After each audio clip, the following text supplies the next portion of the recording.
Rabu, kepolisian telah melakukan olah TKP di GT Ciawi 2 arah Jakarta.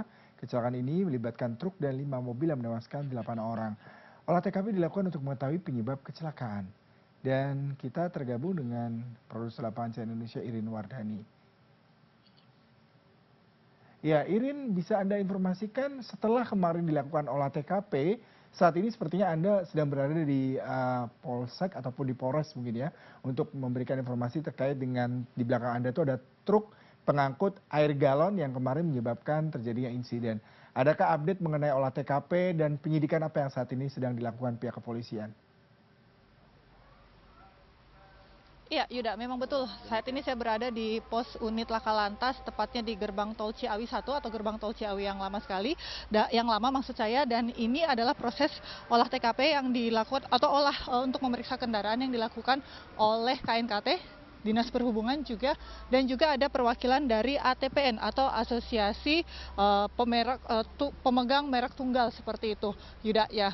Karena bus ini atau truk tronton ini ada merek tertentu, ada brand tertentu yang diimpor ke Indonesia. Kalau Anda bisa lihat memang ada beberapa petugas selain KNKT dan Dinas Perhubungan, ada juga orang-orang yang menggunakan seragam dengan merek mobil seperti itu. Mereka juga ditugaskan untuk mengecek fungsi atau mengecek kondisi dari kendaraan truk tronton pengangkut galon air mineral yang terlibat kecelakaan pada hari Rabu malam, Yuda. Dan prosesnya tadi sempat dimulai sekitar 11 lewat, hampir pukul 12, dan memang diteliti, dicek satu persatu mulai dari kondisi mobil seperti itu, kondisi truk tronton, dari bannya sendiri, mesin yang tersisa seperti itu, kondisi di bagian dalam juga, dan bahkan KNKT juga selain memeriksa kondisi truk tronton juga memeriksa serpihan-serpihan atau bagian-bagian dari mobil-mobil atau minibus yang kondisinya sudah rusak parah. Seperti yang Anda lihat begini situasinya, memang tidak hanya KNKT Yuda yang melakukan pengecekan atau pemeriksaan, tapi juga ada dari Dinas Perhubungan dan juga pemegang merek brand truk tronton ini. Semuanya dicek jadi satu, dicatat, diukur. Tadi saya lihat ada beberapa petugas polisi juga yang membantu untuk melakukan pengukuran seperti itu. Panjang mobil, kemudian lebar mobil juga diukur satu persatu seperti itu. Dan memang data-datanya ini nanti akan dijadikan satu atau dikolaborasi dengan hasil olah TKP di lapangan di tempat kejadian perkara di gerbang tol Ciawi 2, kemudian nanti akan dihitung kembali, dikalibrasi seperti itu. Tapi kami belum mendapatkan informasi kapan tepatnya hasil penyelidikan atau hasil olah TKP ini keluar, karena memang Kakor Lantas kemarin sempat mengatakan bahwa mereka tetap masih butuh waktu untuk melakukan pengolahan data-data dari hasil olah TKP yang dilakukan oleh tim dari, kalau yang kemarin di tim yang melakukan olah TKP adalah tim TAA Yuda, Traffic Accident Analysis. Nah, sekarang yang melakukan pemeriksaan kendaraan atau pengolahan data untuk kendaraan adalah tim, kalau Anda bisa lihat ada brandnya, pemilik merek kendaraan truk tronton tersebut. Ada juga KNKT sedang berdiskusi dengan pihak Lantas dari Polda Jawa Barat seperti itu. Kami tidak bisa masuk mendekat karena memang sudah di polis line. Posisi dari truk ini sebenarnya tidak berada di bagian depan, tidak terganjal juga, tapi tadi disetting atau disesuaikan agar bisa tim yang akan melakukan pengecekan itu bisa sampai ke dalam kolong mobil.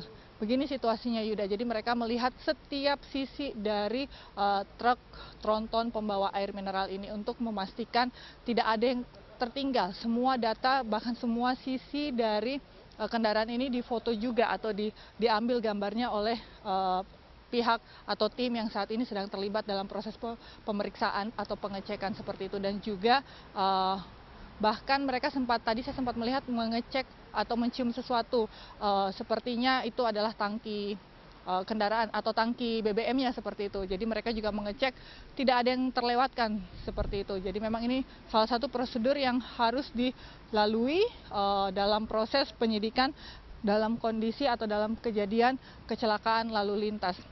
Sekali lagi Yuda, belum ada informasi kapan tepatnya laporan hasil penyelidikan ini akan keluar. Kakor Lantas sendiri yang baru saja menjabat mengatakan butuh waktu untuk melakukan atau mengeluarkan hasil kecelakaan ini, penyebab kecelakaan ini seperti itu. Karena memang ada banyak sekali yang jadi pertanyaan publik, Yuda, kenapa truk sebesar ini dengan muatan yang berat ini mengambil jalur sebelah kanan? Apakah betul kehilangan daya untuk melakukan pengereman seperti itu, ataukah memang ada faktor lain seperti human error bahwa supir truk mengantuk sehingga tidak menyadari bahwa dia sudah keluar dari jalurnya. Kalau dari Jasa Marga sendiri atau pengelola jalan tol sendiri kemarin sempat mengatakan, Alvin, senior manager Office 1 Jasa Marga, mengatakan bahwa sebenarnya rambu-rambu di setiap jalan tol, terutama di gerbang tol Ciawi mulai dari KM 45 sampai di KM 41 tempat kejadian perkara itu sudah dilengkapi dengan rambu-rambu, bahkan ada sensor odol atau pengecekan muatan, sensor yang bisa melakukan pengecekan muatan jika kemudian truk muatan berat itu tidak sesuai atau melanggar aturan ketika mereka memasuki area jalan tol, karena memang ada maksimum kapasitas yang harus dipenuhi atau yang tidak boleh dilanggar oleh para pengangkut bahan bakar atau pengangkut muatan berat seperti itu untuk melintas di jalan tol. Nah, itu semuanya masih berfungsi, rambu-rambu juga sudah lengkap, namun memang Alvin mengaku bahwa masih banyak juga pelanggaran-pelanggaran yang dilakukan oleh supir-supir truk muatan berat yang seharusnya berada di jalur sebelah kiri, yang seharusnya tidak melambung di sebelah kanan seperti itu, tidak melakukan penyalipan atau mendahului truk antara satu truk dengan truk lain, itu masih terus dilakukan atau kadang-kadang sering ditemukan sayangnya dari pihak Jasa Marga tidak bisa melakukan penilangan atau penindakan atau memberikan sanksi karena itu bukan ranah dari Jasa Marga sendiri, sehingga Alvin sebagai senior manager Office 1 Jasa Marga menegaskan bahwa setelah kejadian ini atau pasca kejadian ini akan melakukan koordinasi lagi dengan instansi terkait, karena ini memang lintasan jalan tol atau jalan tol ini tidak hanya dikelola oleh Jasa Marga sendiri, tapi ada banyak sekali instansi yang terlibat seperti Dinas Perhubungan yang terkait dengan kondisi kelayakan truk muatan berat, dan juga ada juga dari pihak kepolisian yang berfungsi untuk mengatur atau menegakkan hukum ketika truk-truk atau muatan berat atau mobil muatan berat atau bahkan mobil kendaraan penumpang pun tidak sesuai peruntukannya atau melanggar aturan ketika melintas di jalan tol. Itu seharusnya ada langkah tegas, ada koordinasi yang cepat, sehingga memang Alvin mengatakan setelah kejadian ini akan melakukan koordinasi lintas instansi agar tidak ada kejadian seperti ini. Karena Yuda, saya mendapatkan informasi di tempat yang sama tapi di jalur yang berbeda, tadi pagi juga ada kecelakaan walaupun tidak fatal tapi juga melibatkan truk dan juga kendaraan minibus atau kendaraan penumpang, sehingga memang kecelakaan di jalan tol ini tidak sekali dua kali, ternyata terlalu sering terjadi di lintasan jalan tol seperti itu, Yuda. Jadi memang harus dibutuhkan koordinasi antar lembaga seperti itu untuk memastikan bahwa tidak ada lagi korban kecelakaan lalu lintas, Yuda. Kalau kita melihat data lagi, sudah terlalu banyak data yang dikeluarkan, bahkan oleh media sendiri mengeluarkan tingkat kecelakaan lalu lintas, bahkan tingkat kematian akibat kecelakaan lalu lintas itu jauh lebih tinggi dibandingkan orang meninggal atau penduduk meninggal karena serangan jantung atau kanker seperti itu, Yuda. Jadi memang tingkatnya jauh lebih tinggi, sehingga memang pasca kejadian ini semoga memang ada perbaikan.